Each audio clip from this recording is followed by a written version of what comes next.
Allez, bonjour à toutes et à tous, ravi de vous retrouver comme chaque semaine pour parler économie et acteurs de l'économie. Bonjour Frédéric. Bonjour Ludovic. Comment allez-vous ? Ça va très bien et vous ?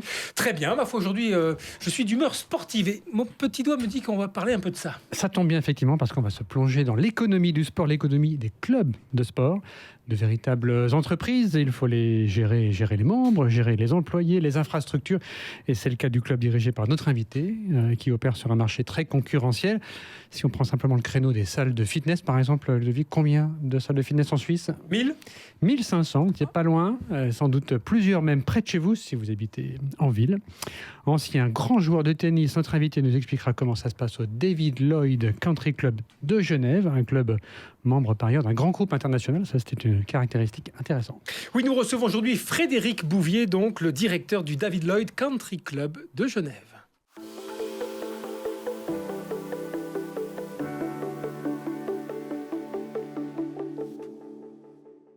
Frédéric Bouvier, bonjour. Bonjour. Merci beaucoup d'avoir accepté notre invitation dans ce magazine B2B. Si vous l'acceptez, on va commencer par s'intéresser à vous de manière très personnelle, si vous le voulez bien. Je le veux bien. Eh bien écoutez, c'est parti. Comme le disait en introduction Frédéric, vous êtes un ancien tennisman vous-même. D'ailleurs, vous êtes référencé entraîneur A de sport de performance tennis ici en Suisse, mais avec le mode passif. Vous êtes un peu mis en veille, comme les téléphones. Je suis mis en veille parce que je ne suis plus tout jeune. Donc, je suis arrivé en Suisse, j'avais 40 ans, j'en ai 61 aujourd'hui. Beaucoup d'eau est passée sous le pont, a coulé sous le pont, mais j'ai l'âme de l'entraînement de haut niveau qui m'a amené en Suisse, d'ailleurs, avec beaucoup de respect pour un homme qui a entraîné l'équipe suisse de Coupe Davis, Georges Degnaud, qui m'a amené un samedi matin, je m'en souviendrai très longtemps, puisqu'il m'a dit, il y a un club à prendre à Genève, j'aimerais que tu le prennes avec moi. L'histoire a démarré comme cela avec le Country Club. Alors justement, votre rencontre avec Georges Degnaud, je pense que nous en reparlerons dans un court instant. Vous avez passé combien de temps sur les cours ? 20 ans, c'est ça ? Beaucoup plus. J'ai commencé à enseigner à l'âge de 21 ans, après mes études. Et j'ai arrêté d'enseigner à 48 ans à peu près. Donc une bonne trentaine d'années, 35 ans. Et ensuite pour travailler à la Fédération française de tennis comme entraîneur de haut niveau et aussi formateur de cadres. Et vous-même, comment ça s'est passé, le fait d'arriver sur les cours de tennis ? Vos parents étaient eux-mêmes tennisman ? Mon papa était très bon joueur de tennis de table, donc c'est pas tout à fait le même sport. On est une famille de sportifs avec frères et sœurs qui ont évolué à un certain niveau en France, en football, en basketball, en natation. Et de votre expérience en qualité d'entraîneur de haut niveau, vous avez entraîné des joueurs... Quelques noms à nous donner, peut-être ? J'ai pas de grands noms à vous donner, mais j'ai beaucoup de bons juniors à donner. Moi, je suis arrivé en France à ce haut niveau sur les juniors. Donc, on a formé beaucoup de très bons joueurs qui n'ont pas tous percé. Certains sont arrivés 300e mondiaux, 400e, mais Dieu que c'est difficile d'arriver déjà jusqu'à cette place-là. C'est déjà pas mal. C'est une question de chance. Et puis, j'ai évidemment croisé beaucoup de très bons joueurs comme Gasquet et d'autres joueurs sur le circuit, évidemment, quand on faisait les compétitions des moins de 14 ans, des moins de 16 ans. Vous disiez que donc, vous avez été aussi formateur de cadres. C'est dans le cadre de la Fédération de tennis que vous avez développé cette compétence ? C'est ça. On a la chance en France d'avoir une fédération très puissante à ce niveau sur la qualité des enseignants, parce qu'on mettait beaucoup l'accent là-dessus, et même un peu trop, parce que nous avions édité une pédagogie du modèle, en fait, et tous les joueurs français ont joué à peu près, dans les années 70 et 80, à peu près avec une technique qu'on appelait à la française. Et donc moi-même, quand j'ai vu le jeune Nadal jouer au moins de 12 ans, complètement en arrière, en liftant la balle, c'était pour nous une ineptie complète pour des moins de 12 ans. À la française, en deux mots, ça veut dire quoi ? C'est-à-dire très élégant, les appuis en ligne, pour ceux qui savent jouer au tennis, avec un coup droit et un revers plus ou moins plat, avec un peu d'effet. Voilà, c'est une élégance qui était mariée à une efficacité, qui a donné de très bons joueurs, comme Cédric Pioline, pour ne pas citer, et puis Arnaud Butch, et tous ces bons joueurs. L'esthétisme faisait-elle partie donc, du tennis ? Je pense que c'est une question de culture et d'approche. En ayant beaucoup parlé avec Stan Wawrinka et tous les joueurs qui nous entourent au country, on avait beaucoup de discussions là-dessus, justement, sur un peu une efficacité, puisque depuis Yannick Noah, depuis 1983, il n'y a pas eu beaucoup de champions. Alors, les champions qui se sont approché évidemment des demi-finales du Grand Chelem, évidemment, il y en a eu beaucoup, mais on a toujours été à la recherche de gagner un Grand Chelem, parce que Stan a fait par 3 fois. Donc, il y a une différence en fait de culture et d'approche. Forcément, quand vous avez quitté le monde de l'enseignement et de l'encadrement de la Fédération française, vous vous êtes retrouvé à Genève, finalement aussi dans le monde du tennis. Est-ce que de toutes ces rencontres, est-ce qu'il y a un moment particulier qui vous a forgé, formé, qui vous a inspiré pour la suite? Mais quand on rencontre Georges Degnaud, j'ai travaillé avec Georges Degnaud à l'âge de 18 ans, quand j'étais tout jeune, à Nîmes et à Flaine, dans ses camps de tennis. Quand il est venu me chercher, il m'a dit, écoute, j'aimerais que tu sois mon second pour former et fonder une académie de tennis à Genève. Donc il y avait 10 cours couverts à l'époque au Country Club. Et quand j'ai découvert ce club, je me suis dit, mon Dieu, quel beau club, on va réaliser quelque chose de très très bon. Et une des plus grosses fiertés pour Georges et pour moi, c'est d'avoir formé des gens comme Hugo Nice, qui est dans les 20 premiers joueurs mondiaux en double, Antoine Bellier, que vous connaissez tous bien dans le tennis genevois, qui était joueur de Coupe Davis. C'est plus ça, ces grands moments pour nous. C'est ces jeunes que nous avons entraînés et formés. Alors, Georges Degnaud, je vais le préciser, parce que dernièrement, il y a de cela à peine quelques semaines, il a reçu le Golden Coaches Circle. Eh oui. Pouvez-nous dire ce que c'est? C'est une récompense ultime de Swiss Tennis pour Georges, pour toute sa carrière, parce qu'il a apporté tellement de choses. Il a été l'entraîneur de Jacob Lasek, de Marc Rosset. Il a conseillé Federer en Coupe Davis. C'est exceptionnel. C'est une trajectoire unique. Et il était temps que Georges soit reconnu comme il le mérite. Et c'est la Suisse qui l'a reconnu en premier. Il a été entraîneur de l'équipe de France. De France aussi, oui. Voilà. Et de Suisse. Alors pour vous, c'est un mentor Ah oui. Oui. C'est un ami? Un ami, un mentor, et puis voilà, un patriarche du tennis qu'on écoute forcément. On écoute ces personnes. J'ai bu ses paroles, on a été main dans la main pendant 8 ans, tous les deux, à forger justement cette académie. C'est un grand monsieur.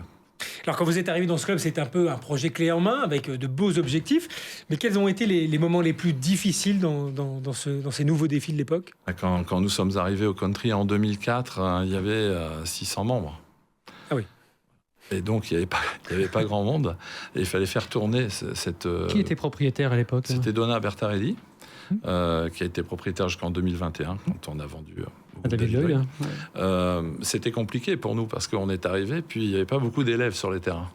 Donc, il a fallu, rien qu'avec le nom de Georges Degnaud, on a eu beaucoup d'arrivées. Nous sommes arrivés en avril 2024 et en septembre 2024. Et c'est Donna Bertarelli qui est venue vous chercher, ou comment ça s'est fait? C'est Donna Bertarelli qui a demandé à Georges Degnaud d'organiser une académie. Donc, Georges Degnaud est venu me chercher. C'est ça qui a transformé le début des transformations du club. C'est ça. C'est que, en fait, Georges était le garant d'une fondation très solide pour un club comme le country. Donna l'avait acheté en 2021 et c'était compliqué dans les premières années. Et donc, ils ont pu réagir 2001, justement en allant chercher. Vous l'avez acheté en 2001, j'imagine. 2001, pardon, excusez-moi, 2001. Et donc, en 2004, on est arrivé pour rebâtir un club très solide. Et justement, on a eu 400 élèves, jusqu'à 400 élèves en école de tennis. Donc ça a été très vite. Un projet entrepreneurial. C'est un projet, disons, pédagogique au départ, qui est devenu entrepreneurial au fil des ans. C'est-à-dire qu'on était d'abord axé sur le tennis, après sur le nombre de membres, puis après on s'est dit, tiens, il y a un fitness, il va falloir qu'il y ait du monde au fitness. Tiens, il y a un spa, il faut qu'il y ait du monde dans le spa. Et il n'y a pas trop de monde sur le parking, il faut qu'il y ait plus de membres. Donc vous arrivez à une équation de chef d'entreprise, de petit chef d'entreprise, en disant, il faut qu'il y ait du monde dans mon club. C'est pas très facile. Justement, oui, on a quitté un peu... Vous avez quitté, vous aussi, finalement, le monde très tennistique. Complètement. Pour aller vers le monde de l'entreprise et du fitness. Est-ce que c'est assez éloigné au niveau des valeurs du tennis? Parce que... Il y a beaucoup de dirigeants que j'ai rencontrés qui me disaient on aime bien recruter les anciens sportifs dans les entreprises privées. Paraît-il, on a un peu le sens du management, le sens des objectifs, de l'effort. Et paraît-il qu'on est des bons managers, etc., etc. Moi, je pense qu'au Country Club, on avait quand même un restaurant, un fitness, un spa, un tennis, des espaces verts. J'ai découvert en 2012, quand on m'a confié la direction générale, j'ai découvert tout ce monde de l'entrepreneuriat. On a redémarré complètement à zéro ce club. À un moment, vous avez eu envie de devenir propriétaire du club vous-même ? J'aurais bien aimé, mais c'est compliqué quand même. 7 hectares à Genève, avec 10 cours couverts, une piscine, etc. C'était compliqué, mais bon, ça faisait partie des objectifs. Ouais. Et aujourd'hui, dans votre travail, qu'est-ce qui vous plaît le plus ? Qu'est-ce que vous apportez ? Quelle est la valeur ajoutée que vous apportez, vous ? Je pense que c'est l'amour de... Moi, j'aime beaucoup m'intéresser aux autres, c'est-à-dire aux gens, au recrutement. Recrutement qui est la plus dure des choses aujourd'hui pour un chef d'entreprise, c'est de bien recruter et de mettre les bonnes personnes à la bonne place. Parce qu'on a quand même un spectre à 160 degrés au club. Sur 65 salariés, il y a des gens qui sont de la maintenance, il y a des profs de golf. C'est très large. Et ce qui est passionnant dans ce genre de métier, c'est justement de trouver les bons profils. Alors, quand il y a eu le changement de propriétaire avec le groupe David Lloyd qui a racheté, est-ce que vous avez pensé peut-être à tourner la page, à aller faire autre chose ? J'avais 57 ans. Et je me suis dit, je vais prendre le pari. En étant très personnel, je me suis dit, de toute façon, j'ai une chance sur 2 de rester ou de partir. Et je me suis dit, je vais relever le pari. C'est le sportif qui vous parle. C'était pas très confortable au début parce que on quitte un family office, on va dire, une vie où on a tous travaillé ensemble pendant quand même... 15 ans, 16 ans, 17 ans, donc avec des gens qu'on connaît depuis très longtemps. Et on est acheté par un groupe international anglais et pendant le Covid. Donc pas évident. Je me suis dit, OK, allons-y, on verra ce qui se passe. Ça veut dire que vous avez postulé pour ce poste ? C'était pas évident que ça devienne... Ils ont acheté le club avec moi dans les meubles, avec les meubles. Donc ils nous ont gardés tous, en fait. Ils ont acheté le club fort intelligemment pendant le Covid. Et surtout, c'est le premier club en Suisse. Donc le groupe David Lloyd est un groupe fin stratège avec des personnes de très très haut niveau dans le management, dans le board. Ce sont des gens qui ont l'habitude justement ils ont déjà acheté en Espagne avant nous, en Italie, en France. Donc ils savaient que c'est pas facile d'acheter un club dans un nouveau pays, surtout pendant le Covid. Donc on peut constater que c'est un défi que vous avez souhaité et décidé de relever. Pour terminer, concernant les défis, il y en a un qui s'impose à l'ensemble de la société. C'est la question climatique, l'environnement, la dérive climatique. Est-ce que vous êtes sensible à cette question-là et qu'est-ce que vous faites à titre personnel pour... Alors déjà, au club, on a d'abord le groupe David Lloyd. Le groupe David Lloyd a une politique sur l'énergie. On en parlera certainement tout à l'heure. C'est moi surtout. Surtout vous. Alors moi surtout, c'est lié au club. C'est-à-dire que pour moi, ce qui est très important, je vis à Givrin, dans la nature, donc dans le canton de Vaud. Pas à Genève, je suis désolé. Mais on est dans la nature au country. Pour moi, ce qui est essentiel, c'est tout ce qui est gaspillage, tout ce qui est... mais je vais vous donner un chiffre. On a à peu près 1000 personnes qui passent par jour au club. On distribue une serviette et demie par personne. Vous imaginez la dépense qu'il y a et le gâchis qu'il peut y avoir dans un club comme le nôtre. Et je suis très, très à cheval au niveau de l'énergie verte, avec le club évidemment, le gaspillage. Et pour nous, on fait la chasse au gaspillage. C'est plus ça, en fait, aujourd'hui, qui m'intéresse. Et c'est très tendu parce qu'on est sur du véhicule électrique, on est sur plein de choses. Mais disons que c'est très lié à mon activité professionnelle. En tout cas, merci beaucoup. On aura l'occasion de continuer d'en parler dans le portrait de l'entreprise.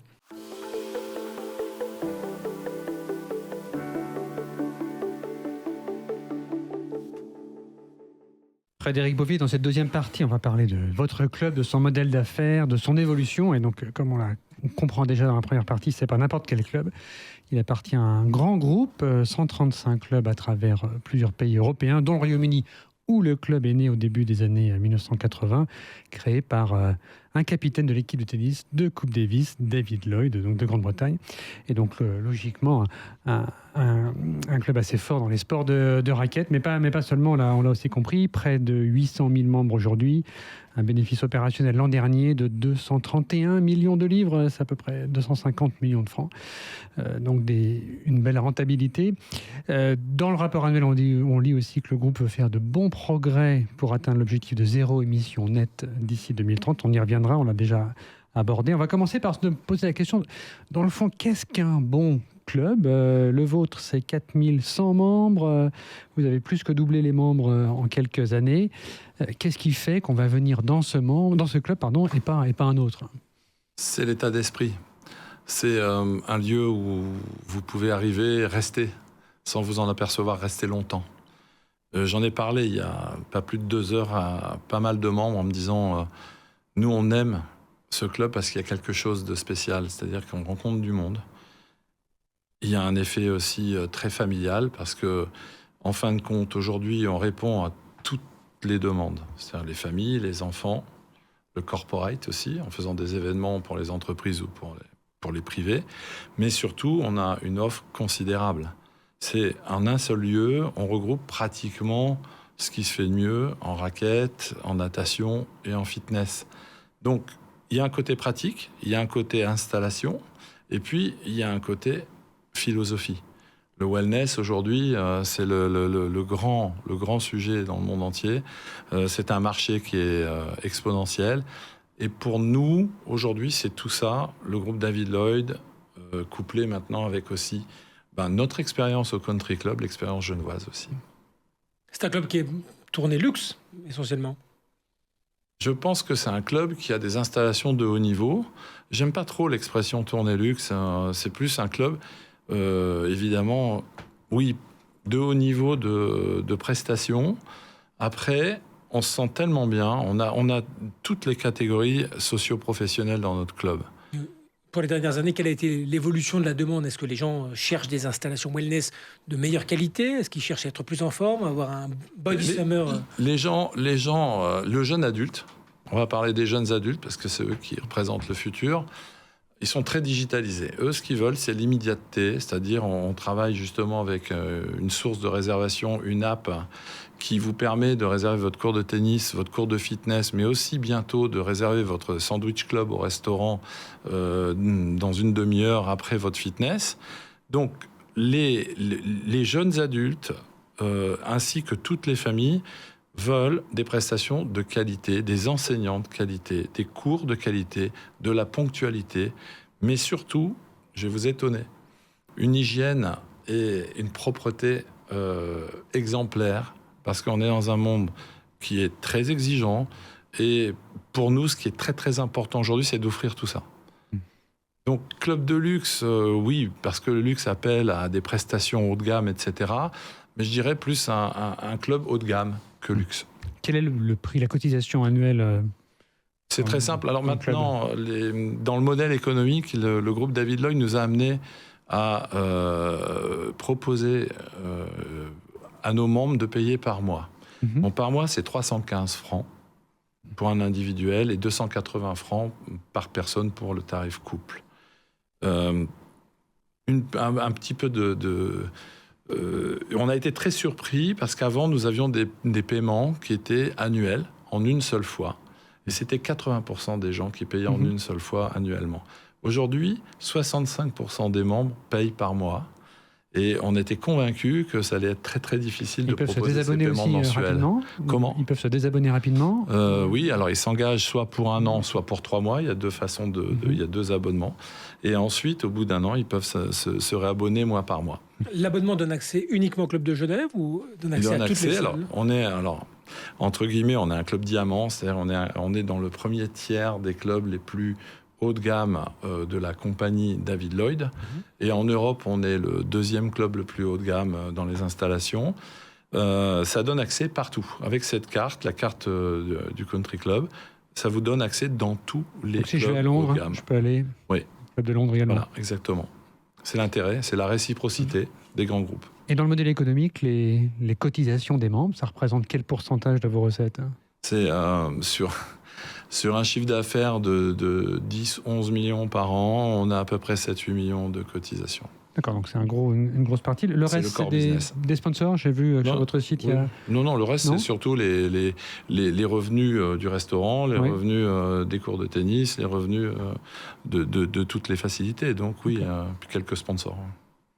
On peut aussi dire quelques noms prestigieux, Omega, Porsche, selon votre site internet. Eux, qu'est-ce qu'ils apportent à ce modèle économique ? Alors, ça fait 20 ans que je suis à Genève. J'ai remarqué qu'en fait, on entretient beaucoup les relations avec les partenaires via le club. Et quand on leur dit vous pouvez devenir sponsor du club, on vend en premier en fait le cross-selling et surtout les rencontres entre partenaires. Demain, je fais juste un déjeuner avec tous les partenaires. Il y a 27 partenaires demain. Et ils ont tous répondu présent. Donc, il y a beaucoup d'ententes. C'est un petit club d'entrepreneurs, en fait, qui s'est greffé dans notre club. Pour ses partenaires comme pour ses clients, c'est un peu un club de réseautage aussi. Oui, c'est le réseautage et puis c'est la visibilité aussi. Donc, il y a beaucoup de visibilité. Les gens nous demandent beaucoup de choses sur Omega, sur Porsche, et on amène évidemment nos membres chez nos partenaires. On l'a dit, quand le club a été racheté par David Lloyd, il y avait à peu près 1500 membres. Vous avez passé les 4000.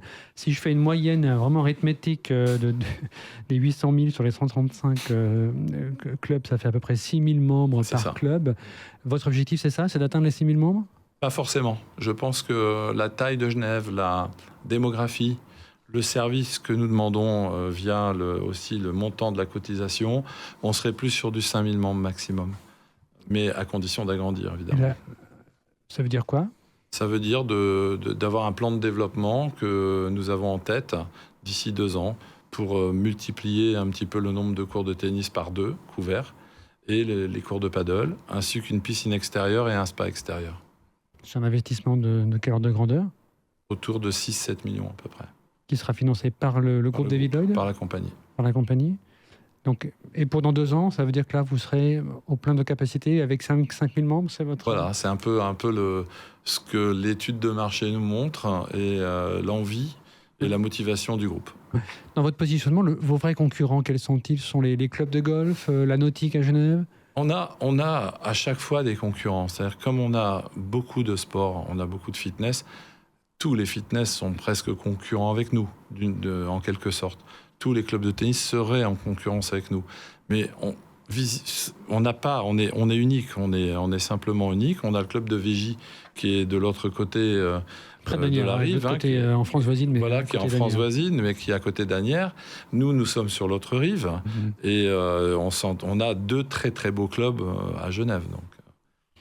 Avant de parler de durabilité, que vous apporte l'appartenance au groupe David Lloyd ? C'est l'IT, l'application que vous évoquiez, elle a été développée par le groupe, ou bien les fournisseurs, la décoration, que sais-je ?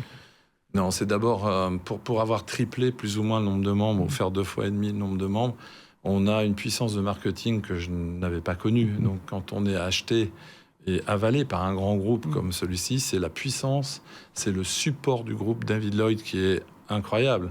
Jusqu'à la maintenance, ils ont un support, des conseils. On est très aidé. Aujourd'hui, je suis un petit chef d'entreprise très très aidé, très supporté. Et donc en premier, c'est ça. Vos prix, c'est vous qui les fixez ou Non, c'est le groupe. C'est le groupe. Avec nous, évidemment, et le marché suisse, et il y a beaucoup de discussions sur les prix. Alors, concernant tous les process qui sont justement tenus et mis en place par le groupe, il y a ceux qui ont à voir avec la durabilité. Le groupe s'engage dans des pratiques éco-responsables, je cite notamment en visant la neutralité carbone d'ici à 2030 et en soutenant des initiatives caritatives, sociales. Quid de cette dynamique à Genève ? Vous en êtes où ? Eh bien, on commence. Bon, d'abord, on a mis des panneaux solaires. On a mis plus de 1500 mètres carrés de panneaux solaires sur les cours de tennis, sur la halle de tennis, et je vois les résultats très rapidement avec les SIG, puisque la fourniture d'électricité, nos factures ont énormément baissé, puisqu'on est un grand consommateur. Donc, factuellement, on a déjà mis beaucoup de panneaux solaires. Ensuite, il y a toute une campagne chez David Lloyd sur les déchets. Donc, comme nous avons un restaurant, nous avons beaucoup de déchets. Nous sommes maintenant, on nous demande en tant que general manager de faire un effort sur les tris et sur le gâchis, c'est-à-dire de bien contrôler tout le gâchis qu'il y a au club. Je le citais tout à l'heure. Ça va des serviettes. On a quand même 2000 serviettes par jour qui partent au lavage. C'est énorme. C'est des énormes soucis de propreté et puis de gâchis. Donc pour nous, c'est très important de travailler là-dessus. Ensuite, nous allons aider. Nous avons ce qu'on appelle une do-good stratégie. C'est-à-dire que la do-good stratégie dans le David Lloyd, c'est via les énergies vertes, c'est d'aller aider certaines fondations dans le sport qui ont un attrait sur justement un objectif sur le carbone zéro. Donc là, on va entamer cette politique dès cet été. Et donc, on est 2025, 2030, c'est dans 5 ans. C'est dans 5 Zéro ans, émission nette. Ça va être compliqué. Ça va être compliqué pour vous. Ouais. Comment vous allez faire? Vous avez la compensation? On va voir, justement, on va être aidé. Et puis, on a tout un département qui est chez David Lloyd qui s'est mis en place il y a 1 an et demi sur cette politique-là. Donc, on va avoir le support. Zéro émission nette, est-ce que ça comprend, on appelle ça dans le jargon technique, le Spectre 3, ça comprend aussi les émissions de vos membres qui viennent peut-être en voiture, chez vous, c'est quand même plutôt la voiture pour atteindre. Alors écoutez, aujourd'hui. Ça comprend aussi ces émissions-là? Oui, ça comprend aussi ces émissions-là, mais surtout, on est pourvu d'une gare qui est pas très loin, donc beaucoup de membres viennent en trottinette électrique. J'installe un garage à vélo électrique là dans 2 jours justement, donc on fait ce qu'on peut, c'est compliqué parce que le Genevois, les gens se déplacent quand même beaucoup encore en voiture, surtout à Bellevue. Donc il y a beaucoup de personnes qui travaillent à Lausanne, dans le canton de Vaud, qui reviennent le soir après avoir travaillé en voiture et vice-versa pour le matin. Donc on est très vigilant là-dessus. Maintenant, on essaye on va, je pense, sensibiliser beaucoup nos membres là-dessus, sur tout ce qui est énergie verte. Merci. Pour conclure, une rapide question sur l'avenir, mais le grand avenir du club. Le fonds britannique TDR Capital, qui est propriétaire en ce moment, étudierait en ce moment la cession du club. C'est des informations du Financial Times au mois de mars. Qu'en est-il Du club ou du groupe? Du groupe. Du groupe. Du groupe, pardon, du groupe, oui. Non, du groupe, eh bien, c'est un refinancement à l'intérieur du fonds TDR Capital qui se refinance pour pouvoir après dégager des capitaux et réinvestir en Europe. Beaucoup. Donc il y a beaucoup, j'ai le calendrier de tous les achats que pourrait faire le groupe David Lloyd sur les pays comme la Suisse. Je ne cache pas que Zurich est un objectif pour le groupe David Lloyd. Mais ensuite, il y a beaucoup l'Italie. En Espagne, c'est un peu une success story. À Madrid... À l'échelle oui. Donc le changement de propriétaire de structure ne change a priori pas grand-chose. Non, on est opérationnel, nous. Donc David Lloyd reste l'opérationnel favori du groupe TDR Capital, donc du fonds. Merci Frédéric Bouvier. Merci beaucoup. On aura compris. Nos prochaines émissions, on devra peut-être les faire en short, Frédéric. Je compte sur vous. Avant de se quitter, on va vous passer à l'exercice, non pas sportif, mais intellectuel, du questionnaire de Proust. Voilà. Qu'aimez-vous le plus chez vos amis? L'amitié, c'est hyper important dans la vie. Je pense que c'est l'honnêteté. Quelle devise vous répétez-vous chaque jour? Ici et maintenant. C'était un autocollant que j'avais dans ma raquette d'un grand entraîneur. Parce que j'avais tendance à me dissiper quand je jouais, et il m'avait mis ici et maintenant. Donc c'était très important. Quelle chanson vous motive le plus? Pourriez-vous nous la chanter? Non, je peux pas chanter en direct, c'est pas possible. Mais non, j'aime bien le groupe Toto, moi. Donc j'aimais bien, c'était mes années. Donc voilà, Georgie Porgy, toutes ces chansons.